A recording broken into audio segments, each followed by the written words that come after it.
New York City's LaGuardia Airport, March the 22nd, 1992. A commuter plane with 51 people on board tries to lift off the runway. Rotate. But the pilots can't get it to climb. They knew they were in trouble, but they were fighting all the way to the end. US Air Flight 405 plunges into the icy waters of Flushing Bay. 27 people die. For US investigators, it's an open and shut case. This accident was not a huge surprise to us. But Canadian investigators are stunned. They know the New York accident should never have happened. My reaction when I heard about it was, my God, it's Dryden all over again. 3 years earlier, an exhaustive investigation into a crash at a remote northern airport had identified a killer and spelled out ways to keep it from striking again. Certainly, if they had followed the recommendations in my report, the F-28 crash at LaGuardia could have been averted. The LaGuardia accident makes one thing clear. The right people never got the warning.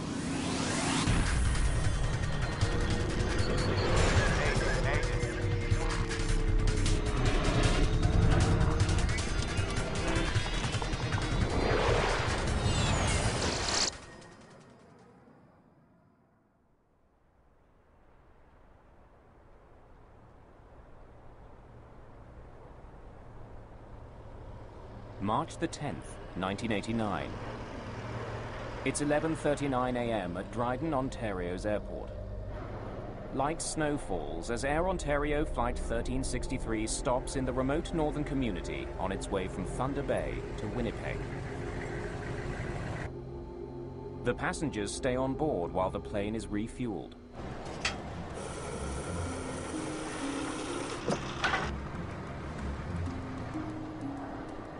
For flight attendant Sonia Hartwig and the crew aboard the Fokker F-28, it's been a frustrating day of delays. Big, fluffy, white snowflakes at this time were falling gently to the ground, and it was very, very gray. And I thought, I guess this means we're going to be delayed again. I can't see us making it to Winnipeg on time. It's Friday, the beginning of March break. Already an hour behind schedule, another delay could jeopardize the vacation plans of many of the 69 passengers and crew. There was a lot of families traveling on board with plans. Most of them were going skiing, and so they were very concerned about meeting their connections in Winnipeg. Kenora Dryden, it's Ontario 363. Ontario 363, Kenora. We've got quite a... As First Officer Keith Mills checks on weather conditions, Captain George Morwood returns from making a phone call inside the airport. It's getting worse. What's the latest? And it won't clear till late afternoon. Check that. Quite heavy snow. Looks like it's going to be a bad one. It's still within our takeoff limits. Well, that's good. We got a lot of people who want to make their connectors. Let's hope it holds. Temperatures hover around freezing. Visibility is decreasing. If the flight doesn't leave soon, it could be grounded indefinitely. Dryden is a very small city. It's a very remote part of Ontario. With a population of about 6,500, the isolated community lies halfway between Thunder Bay and Winnipeg. Harsh Canadian winters with bitter cold reaching minus 35 degrees Celsius are the norm here. It's not the place to be stranded in the middle of a snowstorm.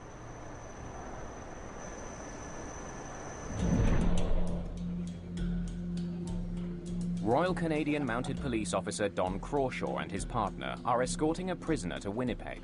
When we did a criminal check on the prisoner before we left, he came up as a violent person. So two of us have to go with him. He was wanted in Banff on a fraud charge, and that's what he was being brought back to Alberta for. Okay, no smoking and seatbelts. On. Instruments. Sinks. Cross-check. Captain Morwood uses the power of engine number 2, already running, to fire engine number 1. Morwood and Mills are both highly experienced pilots. However, they've each flown fewer than 100 hours in the Fokker F-28. The multi-million-dollar aircraft is the first Air Ontario jet to serve the remote Northern Ontario region. 24 minutes after landing in Dryden, Flight 1363 is ready to leave. Inform Kenora we're rolling. We're fired up, taxiing for departure, requesting airways to Winnipeg. Hang on a sec, guys. Is there a chance that plane can hold? We're having some bad weather up here. An approaching aircraft's urgent request to land Unbelievable. gives Captain Morwood little choice. He delays takeoff. Okay, 363's holding short of the active. We are going to be a few moments until a small plane lands safely. We're sorry, folks. This just isn't our day. In the 2 years that I had flown with Air Ontario, I'd never come across anything like this before. The Cessna 150 lands safely, clearing the runway for Flight 1363's departure. Tell them we're going immediately. Kenora, Ontario, we're taxiing out at this time, 363 Dryden. Finally, an hour behind schedule, the plane taxis to runway 29. As we're going down the runway to position for takeoff, a blanket of snow was falling and I couldn't see the tree line anymore. It was like looking through a sheer. Folks, we're sorry for the delay. Flight attendants, please be seated for takeoff. At 12:09 p.m., Flight 1363 is ready for takeoff. Advise Kenora, we're ready to proceed. And Kenora, Dryden, Ontario, 363 is about to roll 29 at Dryden. Ontario 363, Kenora, roger. Captain Morwood performs a brief engine run-up, heating the engines to rid them of any accumulated snow and ice. Then he begins his roll down the runway. When we're taking off, I'm usually very quiet and focused, meticulously going through a checklist in my own mind. What would I do in the case of an emergency? E1, The F-28 reaches its takeoff speed, rotate. 80 knots.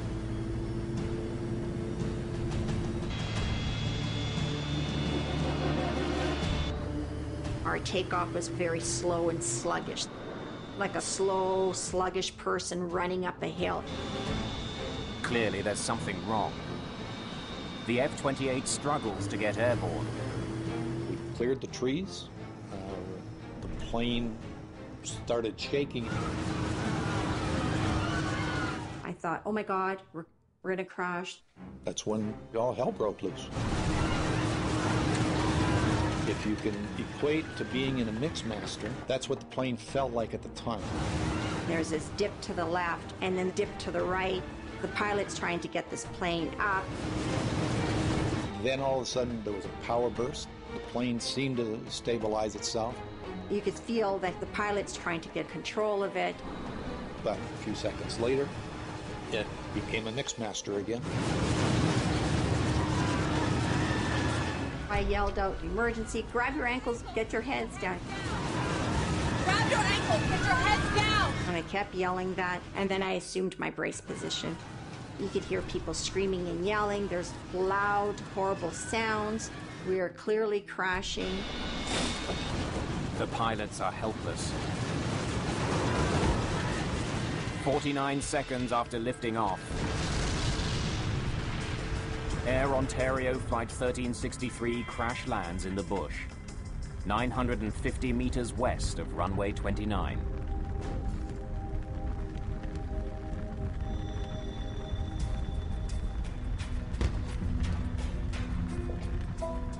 There was carnage of the aircraft all over the place. I didn't know where I was. And at that point I thought, oh my gosh, I'm alive. I'm still alive, that this is all happening so quickly. When we crashed, we came down on an angle. It ripped the right side of the plane open, and that's how we got out, or else we probably would have never gotten out. Now, the prisoner was still in handcuffs, so I reached over and I took the cuffs off of him there, but he never left me. And then we exited the aircraft. There's fire all around, there's explosions. I'm thinking, oh my God, we're full of fuel. Guys, come this way. And I started yelling, come this way, for people to follow my voice. Come this way. Come on. We're gonna go Passengers this way. scramble for safety before the fire spreads. 45 people survived the accident, but 24 people do not, including Captain Morwood and First Officer Mills.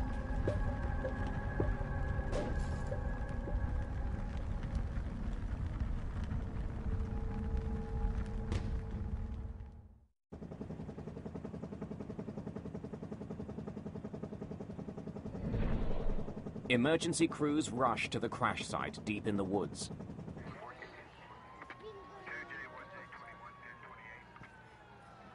The injured are taken to hospital in Dryden.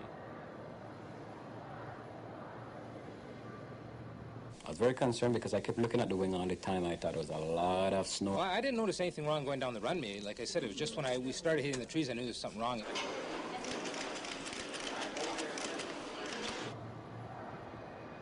Within 24 hours, a team of investigators from the Canadian Aviation Safety Board arrives at the scene.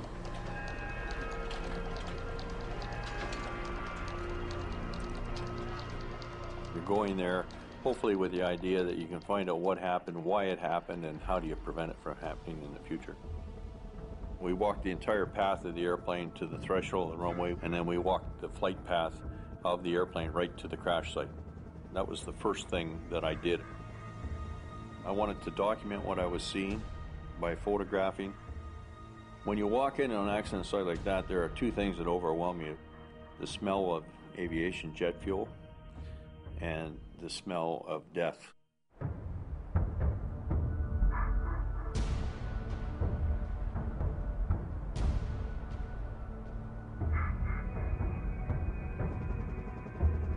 The trees just past the end of runway 29 give investigator David Rohr and his team vital clues about the F-28's failed flight. What happened was the airplane went off the end of the runway in what we would call ground effect and just stayed at that height, simply clipping the tops of the trees. Look at how these treetops have been clipped off. It didn't ever fly. You've got 24 people that died. You've got 2 pilots that died and a flight attendant that died. And they died, for the most part, trying to do their job. So you really want to do them justice, but you also have to be fair. And if there were mistakes made, mistakes have to be fixed. From the rear of the fuselage, investigators recover the F-28's 2 black boxes, the flight data recorder and the cockpit voice recorder.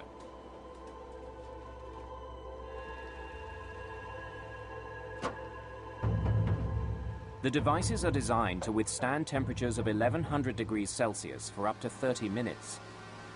Investigators are frustrated to learn that the mylar tape from the recorders has suffered extreme heat damage. It's estimated the black boxes were scorched by an 1100-degree inferno for at least 90 minutes, far beyond their limit. The data is unrecoverable. That was a big blow to us because now you have to try and gather information and try and establish that it's factual by independent routes. We were just about to leave Thunder Bay and they gave us 10 new passengers. Investigators must now rely heavily on eyewitness reports to reconstruct the events leading up to the doomed takeoff. They learned that the F-28 began its day in Winnipeg and was scheduled to fly a return route to Thunder Bay and back with a stopover in Dryden. But in Thunder Bay, plans changed. The cancellation of another flight forced the crew to pick up 10 additional passengers. And when they did their calculations, they realized that we were overloaded and something had to come off. All right, let's offload some fuel then. They ended up removing fuel in order to be within the proper weight. Dispatch, Ontario 363. So the flight was delayed an hour. The extra weight of the new passengers left the crew no choice. They had to unload fuel to lighten their load. That meant when they arrived in Dryden, They needed to pump in more than the usual amount of fuel for the final leg back to Winnipeg. Roa wonders if the change in plans somehow led to a miscalculation of the weight and balance. Was the F-28 too heavy for takeoff? He then uncovers a puzzling detail. The plane's weight and balance form for the takeoff from Dryden was never collected as required. It burned in the fire. Roa is forced to use Air Ontario's standard averages to calculate passenger and baggage weights. The data, combined with the airport's fuel records, allows him to estimate the plane's gross takeoff weight. We knew how many people we had on board. We knew how many bags we had on the airplane. And we knew what our fuel load was. He estimates the F-28 weighed between 62,000 and 64,000 pounds. And the airplane's max takeoff weight was 65,000 pounds. And so we came to the conclusion that the airplane was not overweight. The cause of the crash remains a mystery. 18 days into the investigation, the Canadian government appoints Justice Virgil Moshansky to lead a more wide-ranging inquiry into all aspects of the aviation system that might have contributed to the Air Ontario tragedy. The government was looking for an experienced trial judge, and preferably one who had an aviation background. Moshansky is an experienced pilot with 13 years on the bench. He will work closely with crash investigator David Roa and aviation consultant Frank Black. The new team's first step, assessing the plane's technical systems. The electrical system, the hydraulic system, the fuel system, all of these systems are looked at both in terms of what is their history leading up to the accident and what remnants are remaining at the crash site that can be examined. Clues to a possible system failure arise when Sonia Hartwig recalls a troubling event aboard the same plane just days before the fatal crash. I think it was Monday or Tuesday. When we took off, there was this smoke that filled the aircraft, and there was this horrible smell. I thought, oh my God, we have a fire in the lab. But there was no fire in the lavatory or anywhere else in the cabin. They told us that apparently it had something to do with oil sitting in the APU system. So every takeoff that day, this would happen. The auxiliary power unit is a generator that provides the power needed to start the engines. Did burning oil in the APU somehow cause a fire and ultimately doom Flight 1363? Roa searches the week's journey log for any mention of the auxiliary power unit. He makes a surprising discovery. The APU wasn't working on the day of the crash. It couldn't possibly have caused the fire. But the inoperative power unit may still have played a role in the tragedy. Investigators learned that it forced the crew to make a risky decision in Dryden. We're onto the connectors. Let's hope it holds. Normally, the captain would rely on the APU to restart his engines after shutting them both down for refueling. But if he couldn't use his APU, he couldn't shut his engines down. That meant Flight 1363 had to be refueled with one engine still running. Captain Morwood is in a situation where he's got a hot refuel with passengers on board the aircraft. He's got to keep an engine running to refuel the airplane. Hot refueling isn't against regulations, but the risk of a fuel spill makes it potentially dangerous. In Toronto in 1973, a maintenance person was killed when an Air Canada DC-8 jet was consumed by fire during refueling. Hot refueling is not a normal practice. Could the hot refueling have caused some kind of damage to the engines?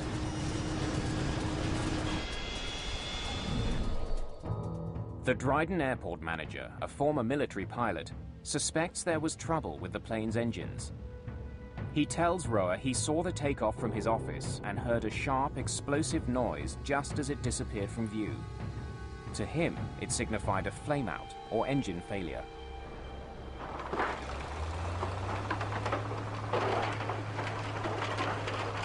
I thought, this is going to be a high-profile and potentially controversial investigation, and the only way to ensure that the truth stands up is to have hard evidence from the aircraft accident. And so we took the airplane completely, and we put it in our lab in Ottawa. Anything? With signs pointing to engine failure as the cause of the crash, strip it down. Roa orders extensive engine testing.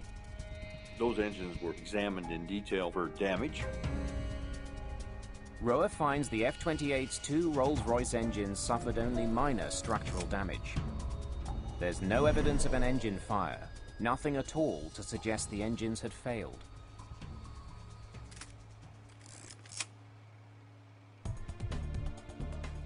With little physical evidence to explain the failed takeoff, investigators are back to square one. To solve the mystery, they comb through survivor and eyewitness statements. A common thread emerges.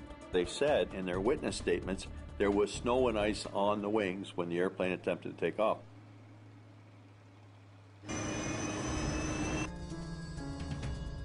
Roa studies weather charts for clues. We had very good meteorological information.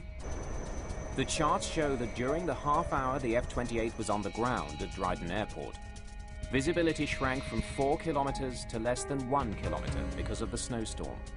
And though we may find other reasons, for sure snow and ice on the wings was a factor in this accident. Sonia Hartwig tells investigators about an unusual sight during takeoff. As we took off, I noticed that the wings just became a solid sheen of gray, shiny ice. Investigators consult the F-28's manuals to study its anti-icing systems. They find that only the wing's leading edges are protected. The aircraft had heated leading edges on the wings. I wonder if the anti-icing system was working. And the heat was provided by bleed air from the compressors on the engine. They found the valves that allow the compressed air access to the leading edges.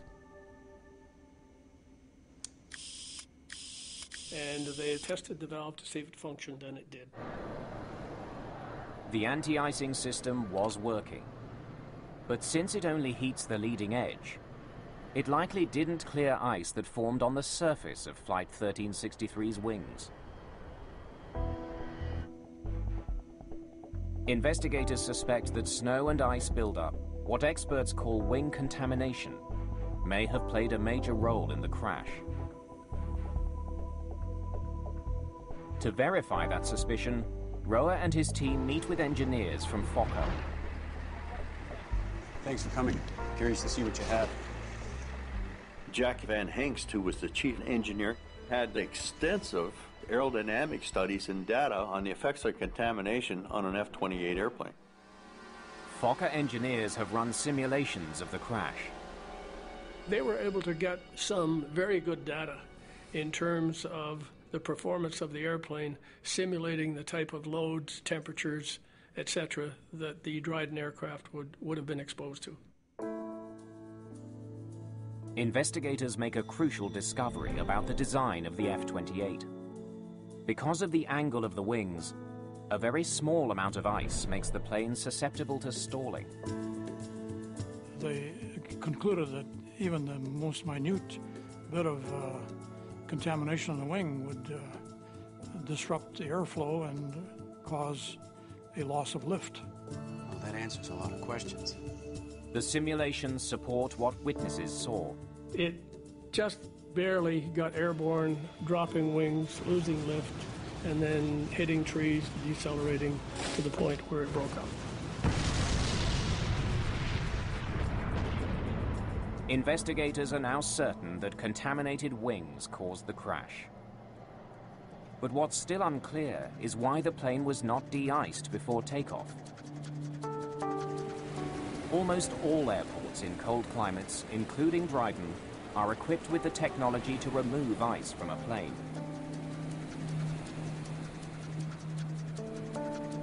But Captain Morwood never requested de-icing. It's getting worse. What's the latest? And it won't clear until late afternoon. Investigators need to figure out why.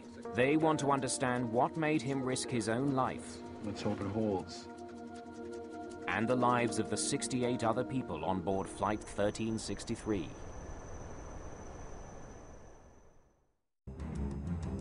Investigators dig through Captain George Morwood's flight records and work history. They interview crew members, searching for clues to his behavior. Captain Morwood was a very professional, very old-school pilot. He had his view on how things should be done properly and what his definition of proper and professional would be. He also was very concerned about his passengers. He enjoyed making sure that they got on their flights on time and got to their destinations on time. You know, Air Ontario was a growing company. It was their first foray into jet operations. I'm sure that there were many things that Captain Morwood would have thought in his own mind, this is not how he would do it. And I'm sure at times he probably let the superiors know that. Morwood's history shows he's delayed and cancelled flights in the past because of icing concerns. Roa is stumped. Why didn't he request de-icing in Dryden? Another pilot who was at Dryden Airport that day provides part of the answer. He heard Morwood on the phone to Air Ontario. That is what I have been trying to tell you. He was very frustrated, and he was really concerned about his passengers. Morwood complained to the off-duty pilot about the company. These guys. You want to guess my weight before I left Thunder Bay? 66 and change. I had to offload fuel. Now that... Right. So now what am I supposed to do? No. You figure it out. When he left the terminal, he was observed by witnesses to appear to be very upset and very angry. Investigators wonder what set Morwood off. They try to piece together the pilot's day on March the 10th. This was the 5th day of a very long week for Captain Morwood. And he was the next day leaving with his family on a ski vacation. Before his first flight of the day, he'd learned the plane's APU still wasn't working. And then, once in Thunder Bay, more bad news. After refueling, the dispatcher forces Morwood to take on 10 extra passengers. Now he must offload fuel and lose more time. There goes the schedule. Let's, offload some fuel then. This meant Morwood would leave Thunder Bay behind schedule. Dispatch, Ontario 363. And Captain Morwood is the type of captain who didn't want to be late. Now en route to Dryden, and an hour behind schedule, the weather forecast the crew was given of light rain and fog is no longer accurate. And Captain Morwood didn't get the forecast of freezing rain coming into Dryden, which he should have had. As Flight 1363 lands in Dryden, the weather was getting worse by the minute. The plane sat there for half an hour while snow built up on the wings. I gotta talk to somebody about this. Investigators may never know how concerned Morwood was about the weather. But there is evidence that it was on his mind. When Roa questions the fueling agent, he learns that Morwood did ask about de-icing moments before takeoff. Is there de-icing available? The fueling agent says he pointed out the de-icing ground crew to Morwood. The agent then offers a compelling reason that could explain why the captain didn't de-ice. Air Ontario had a policy prohibiting him from de-icing with an engine running. The fluid can be ingested in the engines and then find its way from there to the air conditioning on the airplane and make it extremely noxious in the cabin portion of the airplane. But if Morwood had shut down both engines, he wouldn't have been able to restart his plane. Now, the only other way to start the airplane on the ground is with a ground-based air cart that can provide the compressed air. And Dryden did not have the capability to start the airplane. The equipment would have had to be flown in from Winnipeg. It would have been a costly decision. If he shut it down, he would ground the aircraft there effectively, requiring the billeting of passengers and hotels and at an expense to the airline for which he would be answerable. Right. So now what? So he was under a great deal of pressure. No. You figure it out. And I believe that the conversation on the phone would have been about that scenario and his displeasure with it. But he didn't have any other chance. It's getting worse. What's the latest? Quite heavy snow. Looks like it's going to be a bad one. It's still within our takeoff limits. Well, that's good. We got a lot of people who want to make the connectors. Let's hope it holds. Though the amount of snow on the wings was still within limits, it's what lay under the snow that doomed the flight. The fuel in a plane's wing can get as cold as minus 40 degrees Celsius. The frigid fuel cools the metal surface of the wing. When snow hits this supercooled surface, it freezes instantly into a barely visible layer of ice. It's a process called cold soaking. And this, of course, is what's disrupting the airflow on the wing and destroying the lifting capabilities. Tell them we're going immediately. Kenora, Ontario, we're taxiing out at this time, 360. The only reason that I can possibly think of that led to his decision to execute the takeoff was the fact that he didn't consider the cold soaking phenomena and the fact that those wings could still have ice on them. Advise Kenora, we're ready to proceed.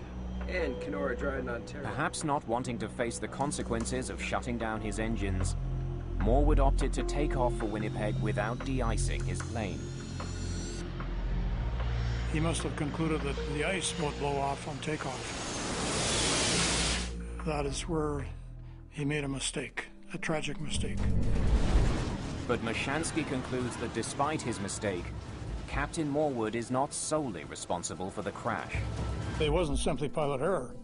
There were myriad of factors which were the cause of the accident.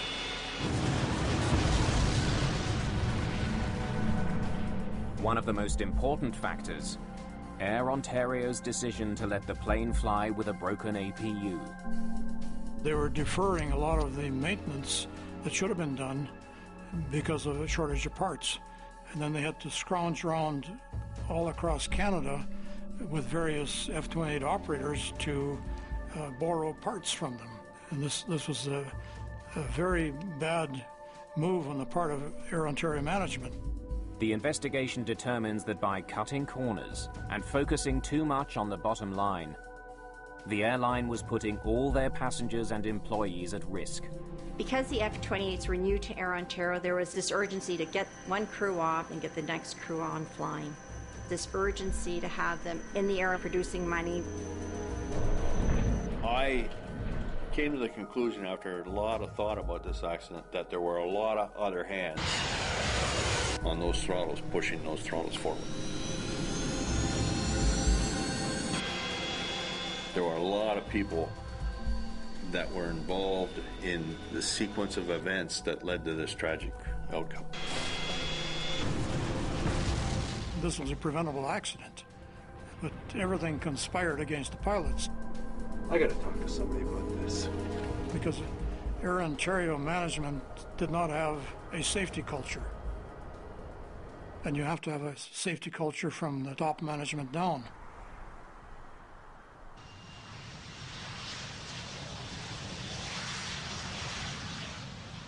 Knowing there are dozens of Fokker F-28s flying around the world, Justice Mashansky takes an unusual step. He releases a report well before his inquiry concludes. Good afternoon. It warns of the plane's vulnerability to ice buildup and stresses the need for frequent de-icing in winter conditions. Even a small amount of icing would be disastrous on an F-28.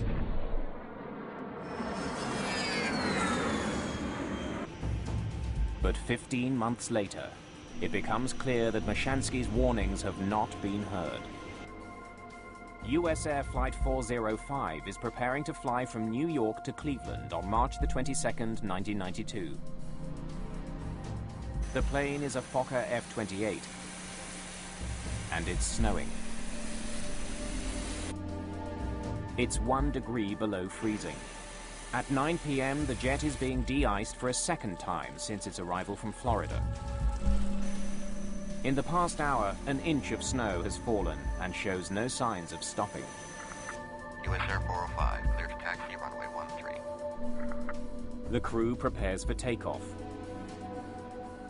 Flight 405 is an hour and 45 minutes behind schedule when Captain Wallace Majeur starts taxiing to runway 13. Then, unexpectedly, US Air 405, turn left and hold short of Echo. Left on the inner to hold short of Echo. At 9:07 p.m., Flight 405 is forced to wait on the taxiway near runway 13. Another 23 minutes pass. First Officer John Rashuba turns on a light that illuminates his wings. He checks the right wing for ice. He sees none. Looks pretty good to me as far as I can see. US Air 405, runway 13, clear for takeoff. Even though it's now been 35 minutes since their last de-icing, the crew does not request another. Takeoff thrusts set. Temp's okay. Everything proceeds as it should. Until... V1. Rotate. Just after the F-28 begins its rotation. The aircraft had enough flying speed to lift off. Barely lift off. The wings just could not support the airplane. They knew they were in trouble. 13 seconds after lifting off, Flight 405 crashes on the shore of Flushing Bay.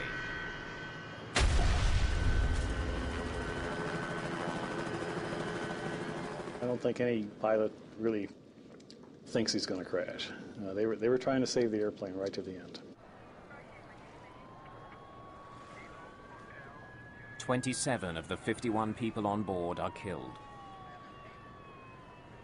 Another Fokker F-28 has crashed, with tragic consequences. My reaction when I heard about it was, my God, it's Dryden all over again. Within days, investigator in charge Robert Benson suspects that ice on the wings was the major cause. It would be very, very difficult for either of the pilots to really detect ice on the wings, looking backwards over their shoulders through the side windows of the airplane. Looks pretty good to me as far as I can see. So the captain was faced with quite a problem. If he wanted to be de-iced a third time, he would have had to get out on the lines, taxi all the way back into the parking area, and meet up with a de-icing truck again. Takeoff thrusts. That would have put him very, very late, and it may have even caused the cancellation of the flight. After all of this work, after all of the efforts, to see it happen again was extremely frustrating.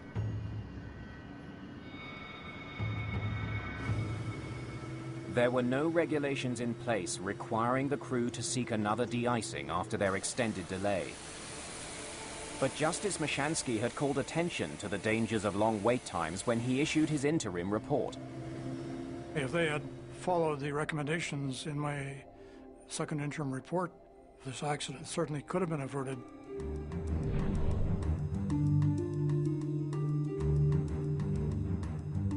He also had drawn attention to the limitations of the de-icing fluid being used at the time. Called Type 1 fluid, it's a mixture of antifreeze and water.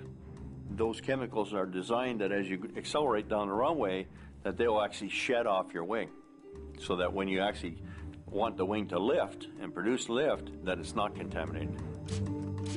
Type 1 fluid is applied hot to de-ice the plane's surfaces. But it doesn't last long.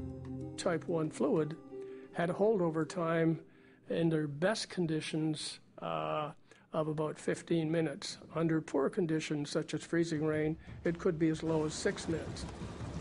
During the Air Ontario investigation, Mashansky's team reached a stark conclusion about the effectiveness of Type 1 fluid.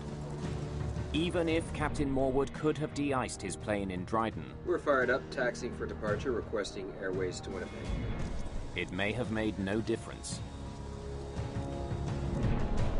Hang on a sec, guys. Is there a chance that plane can hold? We're having some bad weather up here. Unbelievable. Flight 1363 had to wait for the troubled Cessna 150 to land. By the time he waited for this 150 aircraft and pilot to land, and then they backtracked and got into position, now they're in a serious snowstorm, and they are getting contaminated. Even if Morwood had de-iced during his 30 minutes on the ground, rotate. The delay may have been enough for the fluid to stop working. The plane's wings may once again have become coated in ice.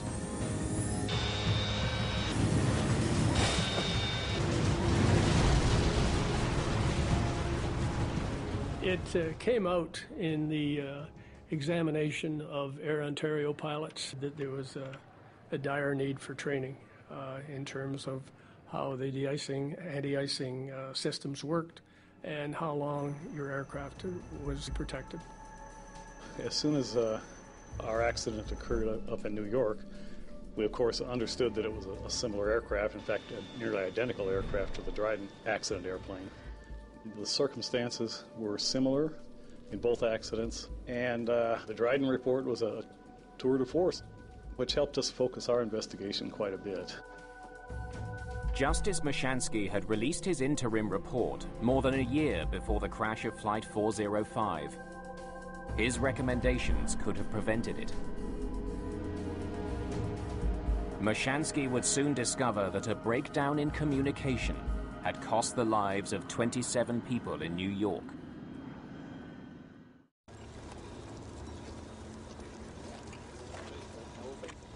During his inquiry, Justice Mashansky learned that there was another type of de-icing fluid available to the airline industry.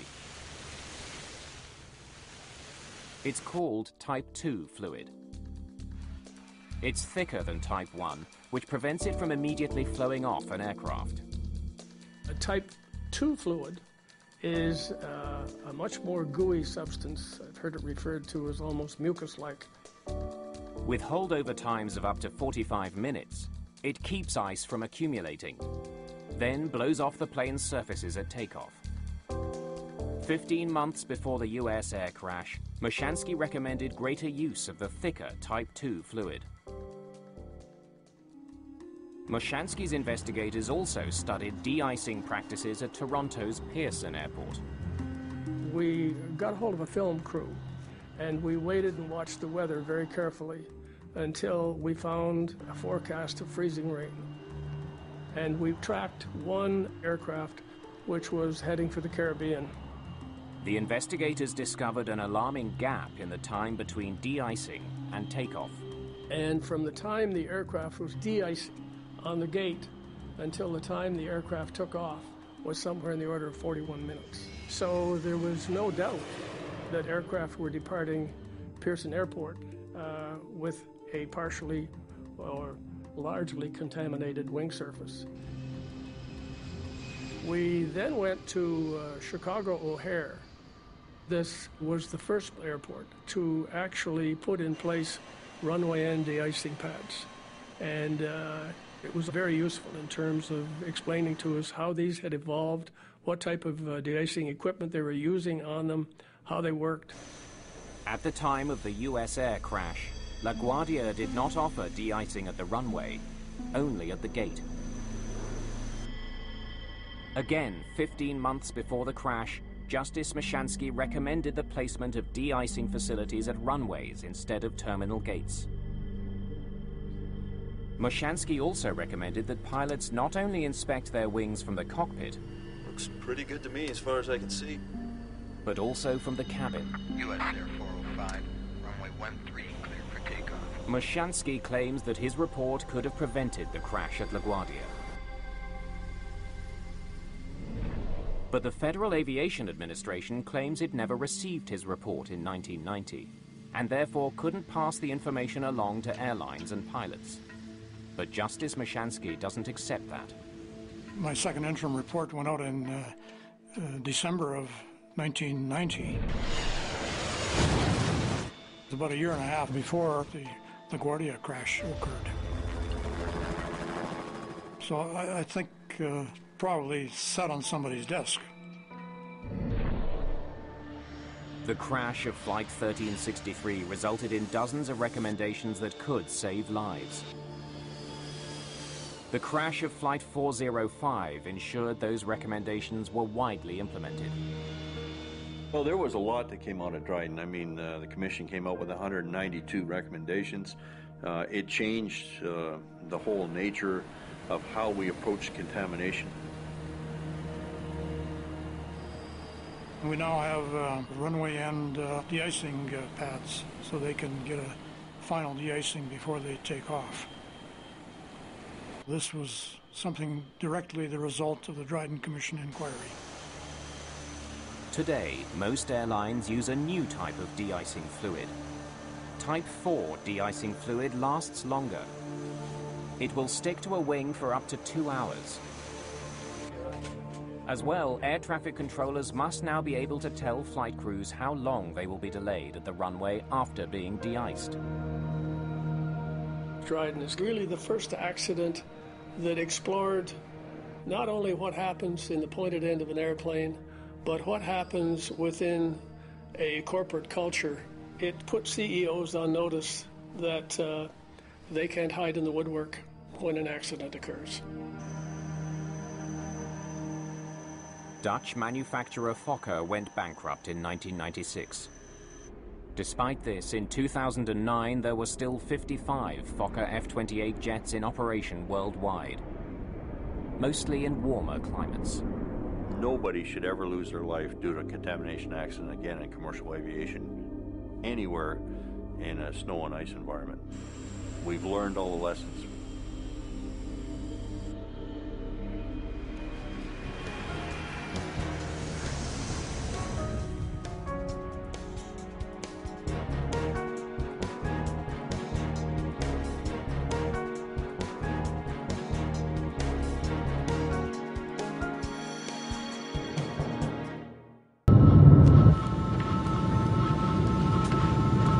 In the cabin, the flight attendants and passengers have no idea that their plane is dangerously low on fuel. Then the go-around procedure is stating that the power be applied slowly. In the cockpit, the crew now hastily discuss the go-around procedure, what the manual says they must do if they can't find the runway through the fog and low clouds and have to go around a second time. It's standard procedure. Power be applied slowly and to avoid rapid accelerations and to have a minimum of nose-up attitude. To maintain what? Minimum nose-up attitude. That means... Flight engineer Moyano is concerned that if the captain were to pull up the plane's nose too sharply, all the remaining fuel would slosh to the back of the tank, causing engines to stop. Covered on fuel during the go-around. What it means is it doesn't contain fuel for feeding itself and a flameout could occur. And it is necessary to lower the nose again. Right now we are proceeding to the airport inbound. We have 17 miles. Roger. This means we'll have hamburger tonight. Avianca, descend and maintain 3,000. Descend and maintain 3,000. Avianca 052 Heavy. 3,000 feet. They got us. They're already vectoring us. No, they are descending us. And they are giving us priority. Avianca 052 Heavy. Contact Kennedy Tower 119.1. Good day. Only minutes before landing, Flight 52 is handed off to a JFK tower controller whose shift is about to end. Avianca 052 Heavy, Kennedy Tower 22 left. You are number 3 following 727 traffic on a 9-mile final. Avianca 052 Heavy, roger.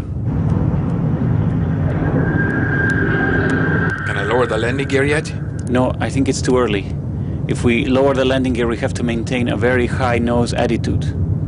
So desperately low is their fuel that the first officer wants to delay putting down the landing gear, which will increase the aircraft's drag, requiring more power and using more of what little fuel they have remaining.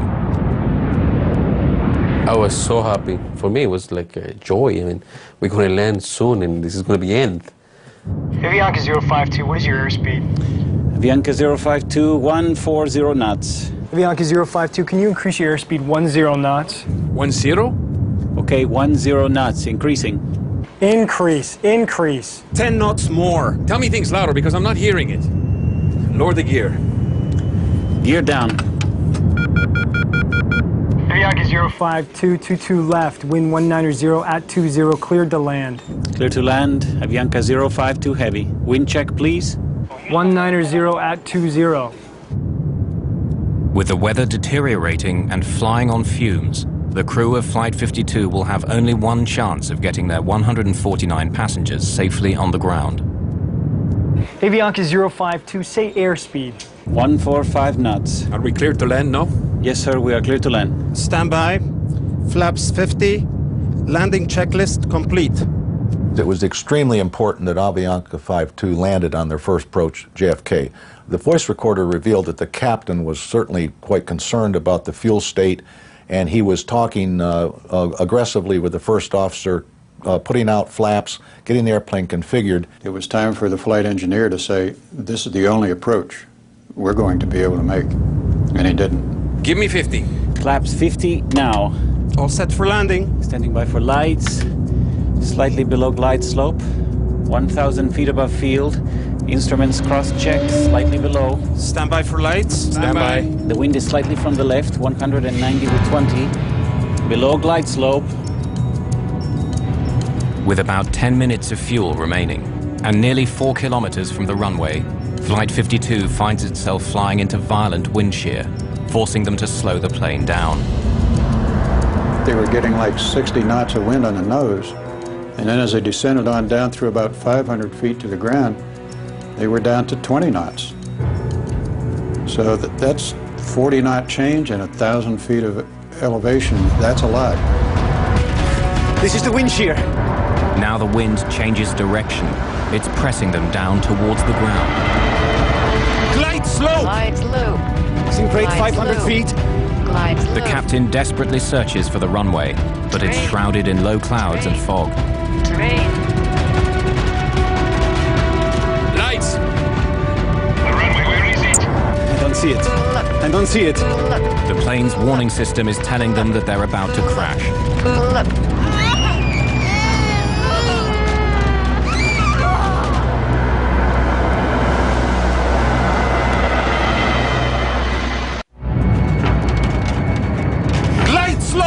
Sink rate 500 feet. Just 4 kilometers from touchdown, Flight 52 has been caught in violent wind shear. To save the plane, Captain Caviedes applies full throttle, burning up more of the plane's precious fuel. Give me the landing gear up! Landing gear up!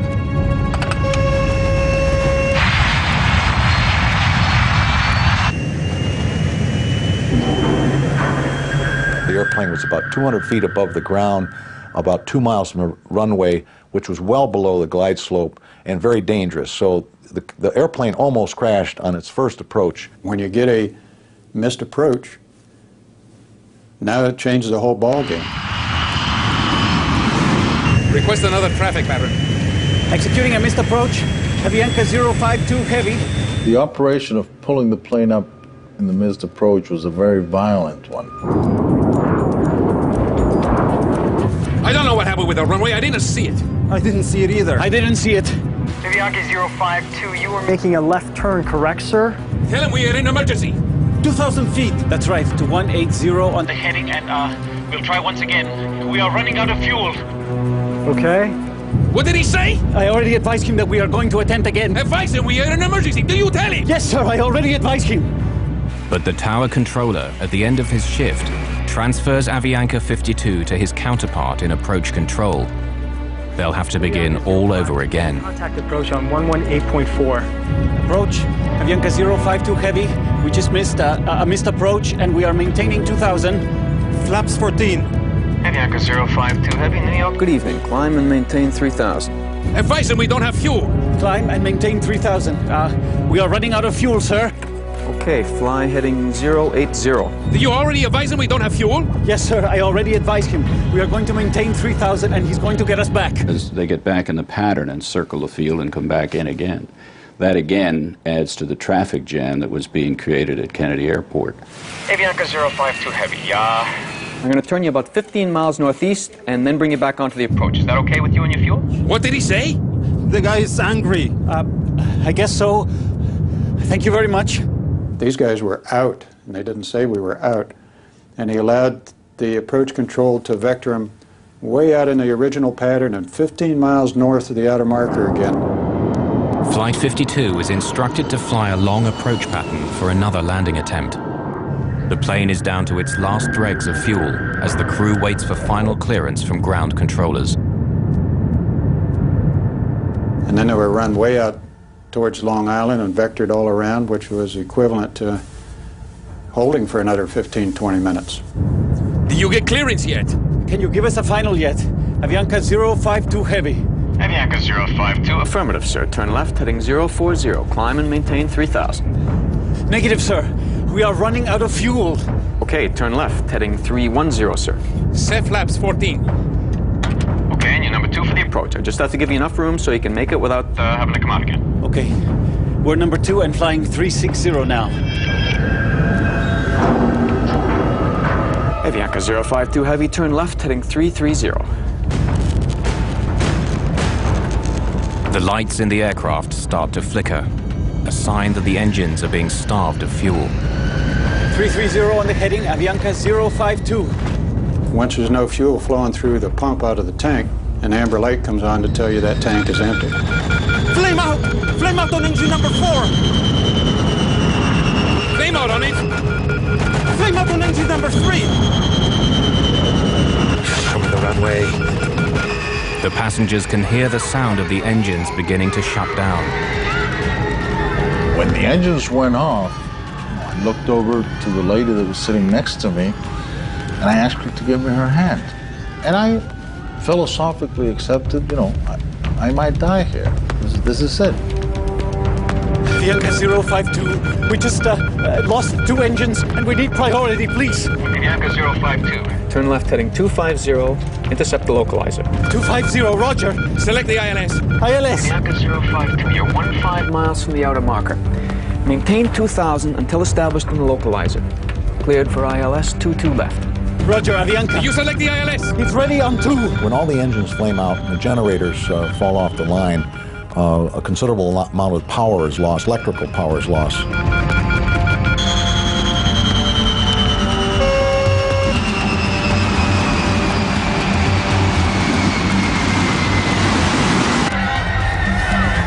In the cabin, the screams, the crying, and then this terrible sound of the wind against the fuselage as the plane drops from the sky.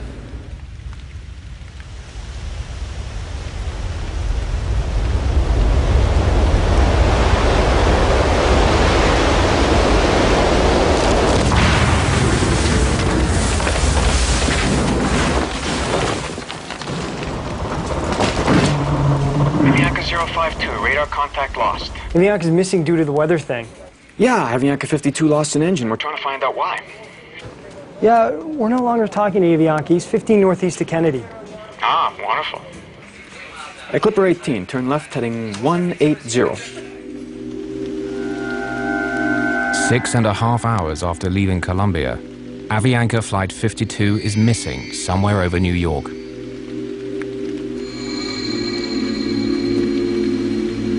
Yes, hello. I live in Cove Neck in Oyster Bay, and there is a plane crashed in our yard in front of our house. When I woke up, the first thing that I did, I put my hand over here in my back, and I was bleeding. I said, "Oh my God, we crashed." Both my legs were broken, and I had, blood all over the place. El asiento en el que estaba sentada la hija mía, sí recuerdo que estaba. The seat where my daughter was sitting was totally destroyed by pieces of steel that happened to have come from the wing. Pedazos de hierro que entraron del ala y lo. I found my baby Daniela amongst the pieces of a torn-up, twisted chair. And I picked her up like this, and she was drenched in blood. Bañada en sangre.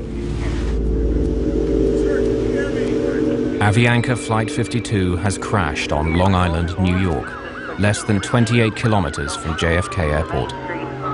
From deep in the woods, medical technician Bob O'Brien can hear the survivors before he can see the shattered 707. What I first heard was there were just some people who were crying in pain, but it was apparent immediately what had happened when the plane hit the mountain and just stopped dead. It just fell out of the sky. That's how witnesses describe the crash of Avianca Flight 52. A strangely silent crash. There was not a big fire here.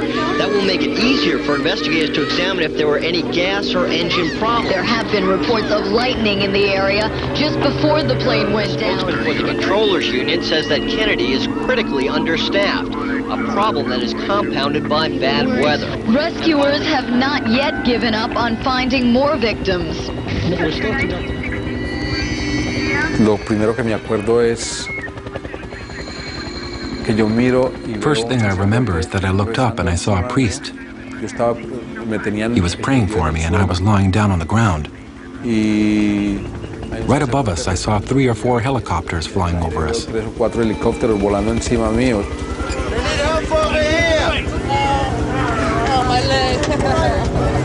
I managed to get up on top of the fuselage, and there's that door handle that says, in case of emergency, pull here. So I pulled that door handle, and that door handle just went, and the door came open about 4 inches. And then I was able to flip that over, and I could just see piles and piles of people strapped in their seats. The extreme G-force of the crash has broken off the cockpit and catapulted it through a stand of trees and into the deck of a home some 30 meters from the impact site.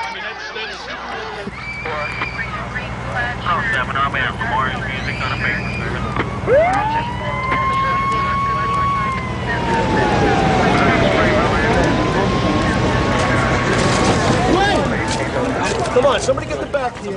And I saw some cables, and I saw a big hole in the fuselage over the passengers that were sitting next to me who were kind of unconscious. And on top of me was this guy who was bleeding, and big guy, I don't know who he was, but he was on top of me, but I was sitting. I pulled myself with those cables towards that hole, which was over the wing. I started screaming, hey, help me out, help me, take me out of here. And then somebody, when they realized that I was alive, they removed they took away the guy who was on top of me, and they took me out of the airplane.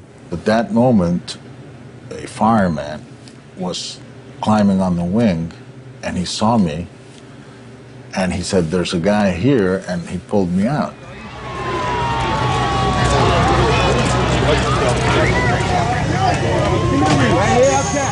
37 fire and rescue companies from Nassau County are quickly mobilized. The rescue is the largest pre-9/11 operation of its kind in the New York area. That little girl was sitting up on the fuselage and she was crying, mi madre, mi madre. And that imprint of horror just was, you just in your mind's eye focus right back in on, I saw mi madre, I saw her mother. And I know what that little girl was seeing. It was horrible enough for me, and I'm a professional rescuer. I realized that my baby was dying, so I began to scream. Please help me. I had the baby here, please.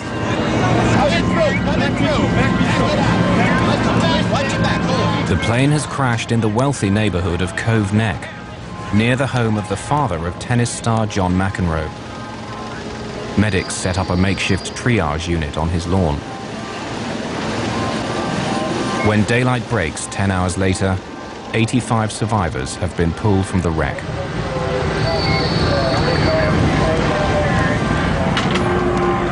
The lead flight attendant is the only member of crew to survive the crash.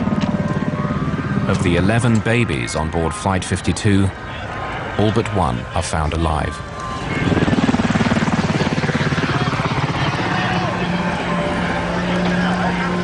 Bob O'Brien scours the tail section for survivors and finds FAA investigators struggling to remove the aircraft's black boxes. I grabbed the handle and just pulled the whole box out and took that out and brought that out the door and gave it to them. Even as people are being pulled from the wreckage, the on-site investigation begins. In charge on the ground is Barry Trotter of the National Transportation Safety Board. A former airline pilot, Trotter became an investigator after losing his right arm in a motorcycle accident. The condition of the aircraft was really astonishing to see that that much of the structure was left in the condition that it was in. Unaware of the details of Avianca's troubled flight, investigators quickly find a valuable piece of evidence, You could look at the engines right away and you could tell the engines were not turning. So there was no power on the engines. That was the first big clue. Trotter and his team examine the fuel tanks and find just a few gallons of jet fuel still on board. It becomes clear why the 707's engines stopped turning, but the question of who's to blame is still to be answered. In the community of Cove Neck, New York, salvage workers begin the task of dismantling the shattered remains of Avianca Flight 52. But there's still one critical question. Who is responsible for Flight 52 running out of fuel and causing the death of 72 passengers and crew? The answer will be worth millions of dollars and affect dozens of lives. At the lab of the National Transportation Safety Board in Washington, D.C., investigators are eager to recover data locked inside the two black boxes. The most telling of these is often the flight data recorder, which records critical information, such as the plane's altitude, airspeed, and heading. When we recovered the flight data recorder and brought it to our lab in Washington, we opened it and found that the foil wrap was not hooked up, so someone had actually intentionally taped the end of the foil so it wouldn't fly around and put it back in the airplane. Without the crucial flight data recorder, investigators rely heavily on Flight 52's cockpit voice recorder, which is found with more than 40 minutes of voice recordings of the crew and communications between the first officer and air traffic controllers. Yes, sir, we are clear to land. Stand by. All set for landing. Below glide slope.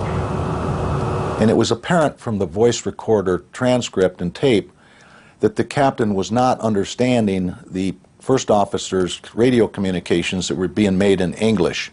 Everybody wants to blame the pilot, but he may be the last person to make a decision, and the scenario which caused him to be in that position where he makes the decision was created by several other people along the route. The captain asked the first officer about 9 times to clarify information or repeat it or to pass on information. We are going to attempt again. Advise him we are in an emergency. Do you tell him? Did he make a conscious decision to run out of fuel? No. He was sucked into a situation by the air traffic controllers where he ran out of fuel. Glide slow! The cockpit voice recorder reveals a crew desperate to land the 707 in near zero visibility and in extreme wind shear without the aid of an autopilot.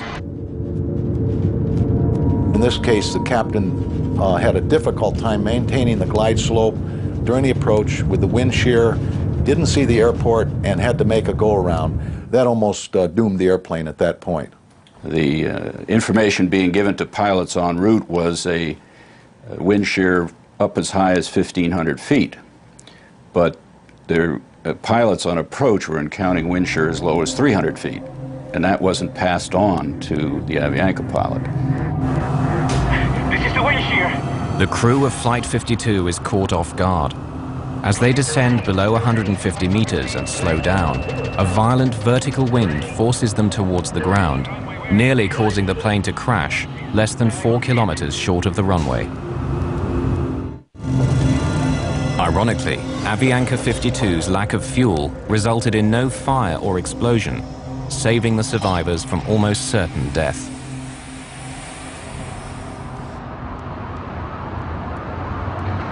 If the flight would have found some level ground, it was conceivable he would have slapped the fuselage down and slid to a stop. With no fuel, there would have been no fire.